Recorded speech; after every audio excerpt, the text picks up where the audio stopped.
بسم اللہ الرحمن الرحیم۔ حمد ہے اس ذات کی جو تب تھا جب کچھ بھی نہ تھا، اور تب ہوگا جب کچھ بھی نہ ہوگا، جو اول الاولین ہے اور آخر الآخرین ہے۔ پچھلے لیکچرز کے اندر ہم نے مذہب اور سائنس کے درمیان چند پیچیدہ مسائل کا تذکرہ کیا تھا، اور کچھ جو سوالات تھے وہ اپنے احباب کے لیے چھوڑ دیے تھے کہ وہ یہ سوچیں کہ اختلافات کہاں پہ آ رہے ہیں اور کون ہیں جو ان اختلافات کے جنم لینے کی وجہ بن رہے ہیں، کون اپنی ناسمجھی کی بیس پہ ان اختلافات کو مسلسل اٹھا رہے ہیں اور ہوا دے رہے ہیں۔ اگرچہ مذہب اور سائنس میں کوئی اختلاف نہیں ہے، کیونکہ نہ ان کے دائرہ کار ایک ہے اور نہ ان کا معیار ایک ہے اور نہ ان کی بنیاد ایک ہے۔ دونوں ایک متوازی چیز کا نام ہے، دونوں ایک پیرالل چیز کا نام ہے۔ آج ہم دیکھتے ہیں کہ ان اختلافات کا حل کیا ہے۔ اختلافات کے حل کو سمجھنے سے پہلے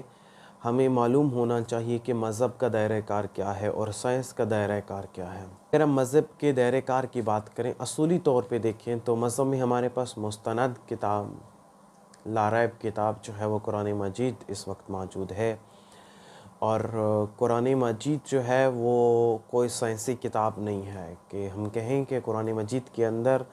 کوئی سائنسی مواد موجود ہے، ایسا بالکل نہیں ہے۔ یعنی کوئی ایسی کتاب نہیں ہے قرآن مجید جو مادی چیزوں کی ریسرچ کے اوپر بھیجی گئی ہو یا مادی چیزوں کی ریسرچ کے اوپر بنائی گئی ہو، جو مختلف قسم کے لاز اینڈ تھیوریز کی بات کی گئی ہو، اور نہ ہی قرآن مجید سائنسی حقائق کو بیان کرنے کے لیے نازل ہوا تھا، بلکہ قرآن مجید کا جو موضوع ہے وہ حضرت انسان ہے۔ قرآن مجید جو ایک فرقان حمید کتاب ہے، اس کتاب کے اندر خدا نے اپنے موضوع، اپنا مخاطب جو ہے وہ انسان کو رکھا ہے۔ انسان کی معرفت کے لیے اس کتاب کو نازل کیا، تاکہ انسان کو ایک تو ہے کہ بنانے والے کی معرفت ہو، اور دوسرا ہے کہ انسان رہنے کے طریقے سیکھے، اپنا بیہیویئر سیکھے کہ اپنے ماحول کے اندر، اپنے معاشرے کے اندر کس ڈھنگ سے رہنا ہے اور کس طرح سے پیش آنا ہے۔ قرآن مجید ہمیں اخلاقیات سکھانے کے لیے اور یہ چھوٹے موٹے خداؤں سے بچانے کے لیے، انہیں بتانے کے لیے کہ آپ کا پروردگار جو ہے نا وہ حکیم ہے، دانا ہے، وہ پاورفل ہے، وہ اس چیز سے مبرہ ہے کہ وہ چھوٹے چھوٹے بتوں کے اندر سمو سکے۔ اس چیز کے لیے قرآن مجید کو نازل کیا گیا تھا۔ یہ قرآن مجید کا موضوع ہے، ہدایت انسان جو ہے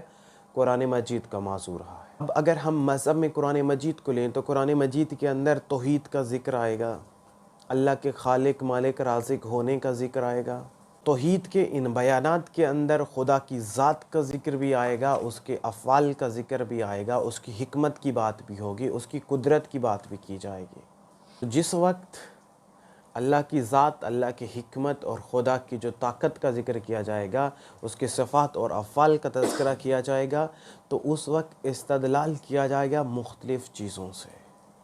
اور استدلال کرتے ہوئے خدا آپ کو حقائق کی طرف متوجہ کرے گا۔ یعنی کہ خدا آپ کو سائنس کی طرف متوجہ کرے گا، چاند، سورج، ستاروں، زمین اور انسان کی پیدائش کے مراحل، ارتقاء، ان تمام مناظر کی طرف خدا متوجہ کرے گا استدلال کے لیے۔ استدلال کیا ہے؟ یعنی کسی بھی چیز کو ضمنی نوعیت سے پیش کرنا۔ اب جس وقت خدا قرآن مجید کے اندر استدلال کرتا ہے تو ضمنی نوعیت میں چیزوں کو پیش کرتا ہے، نہ کہ کوئی سائنسی ریسرچ پیش کرتا ہے۔ اب جہاں کہیں بھی ایسا ذکر آئے گا وہ ضمنی حیثیت سے آئے گا، وہ استدلال کے لیے آئے گا، وہ کوئی سائنسی ریسرچ نہیں ہوگی، کوئی تھیوری نہیں ہوگی، کوئی اسپیسیفک کسی چیز کو خدا نہیں کر دے گا، بلکہ تحقیق ہم نے کرنی ہے، مشاہدات ہم نے کرنے ہیں۔ خدا اسپیسیفک نہیں کرتا کسی بھی چیز کو، کسی بھی چیز کے اوپر ٹھپا نہیں لگا دیتا کہ آپ اس چیز کو ادھر ادھر نہیں کر سکتے۔ جو میں نے کہہ دیا ہے، میں بات کر رہا ہوں ان چیزوں کی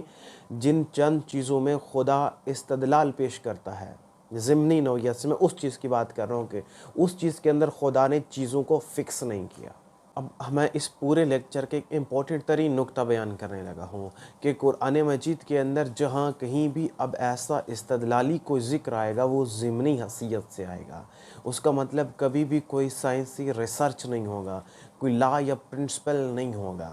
جیسے قرآن مجید کی صورت حامیم سجدہ کے اندر خداوند متعال ارتقاء کے مختلف مراحل کو بیان کرتا ہے۔ اب ارتقاء کس چیز میں ہوا، کب ہوا، کیسے ہوا، کیوں کر ہوا، ان چیزوں کا جواب قرآن نے نہیں دینا، ان چیزوں کا جواب ہم نے خود ڈھونڈنا ہے، خود تلاش کرنا ہے، ان تمام چیزوں کا جواب ہم نے تلاش کرنا ہے، کیونکہ یہ قرآن مجید کا موضوع نہیں ہے یہ تلاش کرنا، یا یہ آپ کو بالکل ریسرچ کے طور پہ پروف کر کے دینا کہ ارتقاء کب ہوا، کیسے ہوا، کن کن چیزوں میں ہوا، کن مراحل سے گزرا، یہ آپ نے خود پروف کرنا ہے۔ یہ قرآن نے آپ کو پروف کر کے نہیں دینا، نہ ہی خدا نے اس کے متعلق کوئی سائنٹیفک تھیوری پیش کی ہے، استدلال کیا ہے، ضمنی حیثیت سے پیش کیا ان چیزوں کو۔ اب یہاں پر جو کوئی بھی مفسر اپنی رائے قائم کرے گا وہ اس کی ذاتی رائے ہوگی، نسبت اس چیز سے ہٹ کر کے کوئی نبی یا امام اس کی آ کے تفسیر کرتا ہے، تشریح کرتا ہے۔ موجودہ دور کی بات کریں، جو موجودہ دور کے اختلافات کی بنیاد ہے اس چیز کی بات کریں تو کہ جو کوئی بھی کوئی تفسیر بیان کرے گا اس کی ذاتی ہوگی، تفسیر بالرائے ہوگی۔ ہم اس چیز کے اکثر تو انکاری نظر آتے ہیں، لیکن میں اس چیز کے انکاری نہیں ہوں کہ آج کی جتنی بھی تفسیریں موجود ہیں تفسیر بالرائے ہے، شامل ہے، اس میں کوئی یہ دعویٰ نہیں کر سکتا کہ اس نے جو تفسیر لکھی ہے بالکل وہی لکھی ہے، وہی چیز، وہی بات تفسیر میں بیان کی ہے جو خداوند کہنا چاہ رہا تھا۔ خاص طور پر 1000 آیات جو سائنسی استدلال رکھتی ہیں، جن میں خدا نے اپنے افعال اور اپنی حکمت کا تذکرہ کرتے ہوئے ضمنی حیثیت سے حقائق کی طرف متوجہ کیا ہے، خاص طور ان کے بارے میں کوئی مفسر نہیں کہہ سکتا کہ میں نے ان کی اس انداز میں تشریح کی ہے جیسے خدا فرمانا چاہ رہا تھا۔ وہ اس کی تفسیر بالرائے ہے، اس کو ہم تفسیر کر سکتے ہیں۔ میری رائے یہی ہے کہ مذہب سے کبھی بھی آپ سائنس کو ڈسپروف نہ کریں، سائنسی حقائق کو رد نہ کریں، اور نہ ہی آپ کر سکتے ہیں۔ سیم اسی طرح آپ سائنس سے مذہب کو رد نہیں کر سکتے، سائنسی حقائق کی بنیاد پر آپ مذہب کے خلاف فتویٰ نہیں لگا سکتے۔ مذہب کو مذہب رہنے دیا جائے، سائنس کو سائنس رہنے دیا جائے، یہی ایک بہترین حل ہے۔ ان کے درمیان اختلافات نہیں ہیں، اختلافات کو نہ اٹھایا جائے، ایسا حل ہے جو سب سے بہترین حل ہے، ورنہ اختلافات کبھی ختم نہیں ہوں گے، ہمیشہ بڑھتے ہی چلے جائیں گے۔ ہاں، لازمی طور پر اگر آپ خدا کو ثابت کرنا چاہتے ہیں، آپ غیر مرئی طاقتوں کو ثابت کرنا چاہتے ہیں، آپ جنات اور فرشتوں کو ثابت کرنا چاہتے ہیں، کیا سائنس کے علاوہ آپ کے پاس باقی علوم نہیں ہیں؟ ہمارے پاس علم فلسفہ ہے، علم کلام ہے، علم نجوم ہے، علم منطق ہے، علم قانون ہے، علم فقہ ہے، علم قرآن ہے، علم رجال ہے، کسی بھی علم سے ثابت کر لیں۔ لازم تو نہیں ہے کہ ایک چیز کو آپ نے فرض کر لیا ہے کہ اس کو سائنس سے ہی ثابت کرنا ہے، سائنس کی ان تھیوریز کی بیس پہ ثابت کرنا ہے جس کو دینے والے خدا کے ہی انکاری نظر آتے ہیں۔ سائنس کی بنیاد عقل پہ ہے، مذہب کی بنیاد جو ہے وہ روحانیت کی بیس پہ ہے۔ اگر آپ آج سائنس سے خدا کو ثابت، مذہب کو ثابت کرنے کی کوشش کرتے ہیں تو پھر مذہب کو سائنس کی بنیاد پہ رد کرنا مزید آسان ہو جائے گا، کیونکہ سائنس کے پاس حقائق موجود ہیں۔ اگر آپ سائنس کی مدد سے کسی چیز کو ثابت کرتے ہیں تو یہ ڈن ہے کہ پھر سائنس کی مدد سے مذہب کو بھی رد کیا جا سکے گا۔ کوئی بھی ایسی کوشش نہ کی جائے۔ ہمیں اکثر ایسا ہوتا ہے کہ ہمارے اب آپ جو ہیں وہ اگر ہم اس کو لگاتے ہیں کسی بھی سوشل میڈیا کے اوپر تو وہ کہتے ہیں کہ آپ خدا کو ثابت کرنے کی کوشش کر رہے ہیں سائنس سے، آپ یہ کر رہے ہیں، آپ وہ کر رہے ہیں، آپ نے کچھ عرصہ یہ کوششیں کی، وہ کوششیں کی۔ میرے بھائی ایک بار ہماری بات سن لیں، یہ تمام اختلافات کرنے والے ہماری بات سن لیں کہ ہم کہنا کیا چاہتے ہیں۔ صرف ٹائٹل کو دیکھ کے اپنا کومنٹ پاس کر دینا کوئی حل نہیں ہے۔ آپ وہیں کھڑے رہیں گے جہاں سے کئی سو سال پہلے آپ موجود ہیں، وہیں کھڑے رہیں گے۔ جو آپ کے مائنڈ کے اندر ایک دماغ سازی ہو چکی ہے وہ ویسی کی ویسی باقی رہے گی جب تک آپ کوئی منطقی بات نہیں سنیں۔ اعتراض کرنے والے خود ہمیں بتائیں کہ سائنسی چیز کی ایک ایسی آیت جو استدلال کر رہی ہے حقائق سے ریلیٹڈ، اس کو مذہب سے کیسے ثابت کریں؟ صاف ظاہر ہے کہ ایک آیت جو کوئی سائنسی حقائق رکھتی ہے، کوئی سائنسی بنیاد رکھتی ہے، اس کو سائنس کی مدد سے ثابت کیا جائے گا، کیونکہ وہ آیت غور و فکر سے ریلیٹڈ ہے، اور ہم بھی غور و فکر، موجودہ دور کے غور و فکر، لوگوں کے جو نظریات ہیں جو غور و فکر کے نتیجے میں آئے ہیں، اس کی مدد سے ایکسپلین کر رہے ہیں۔ اور آلموسٹ جو کہ 1000 آیات ہیں جن کی پچھلے ادوار کے اندر تشریح اور کی گئی تھی، اس دور میں اور کی جائے۔ ایک ایشو جو مسلسل سامنے آ رہا ہے وہ یہ ہے کہ جس وقت بھی قرآن کی آیات کا ترجمہ و تشریح کیا جاتا ہے،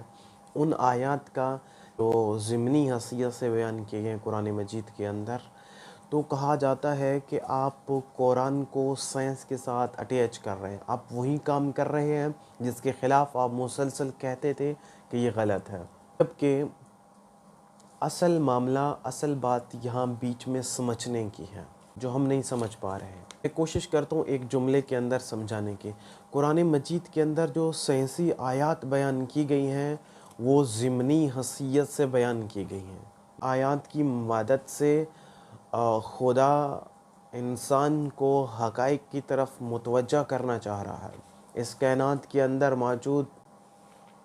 ہر چیز کی طرف متوجہ کرنا چاہ رہا ہوتا ہے کہ انسان اس چیز کے اندر غور و فکر کرے۔ اب وہ آیات اسپیسیفک نہیں رہی، ایک ہے نماز کا حکم ہے قرآن کے اندر، زکوٰۃ کا حکم ہے، اطاعت، خدا کی اطاعت، انبیاء کی اطاعت کا حکم ہے، یہ اسپیسیفک ہے کہ حکم دے دیا گیا آپ کو کہ یہ آپ نے کرنا ہے، ڈن ہے، کوئی چینج نہیں ہے، کوئی اس میں چینج نہیں ہے، کوئی تبدیلی ممکن نہیں ہے۔ مگر ضمنی حیثیت سے بیان کی گئی یہ آیات تشریح طلب ہیں، اور ان کی تشریح ہم سائنسی حقائق کی مدد سے ہی کر سکتے ہیں۔ دوسرا اختلاف یہاں پہ جنم لیتا ہے کہ جس وقت ہم قرآن کی ان آیات کی تشریح کرتے ہیں جس میں خدا نے اپنی افعال، اپنی حکمت، اپنی قدرت کا تذکرہ کرتے ہوئے ضمنی انداز میں استدلال کیا تھا اور حقائق کی طرف انسان کو متوجہ کیا تھا، جب ہم قرآن مجید کے اندر ان آیات کا تذکرہ کرتے ہیں، ان کی جب تشریح کرتے ہیں، تشریح کس بیس پہ کرتے ہیں؟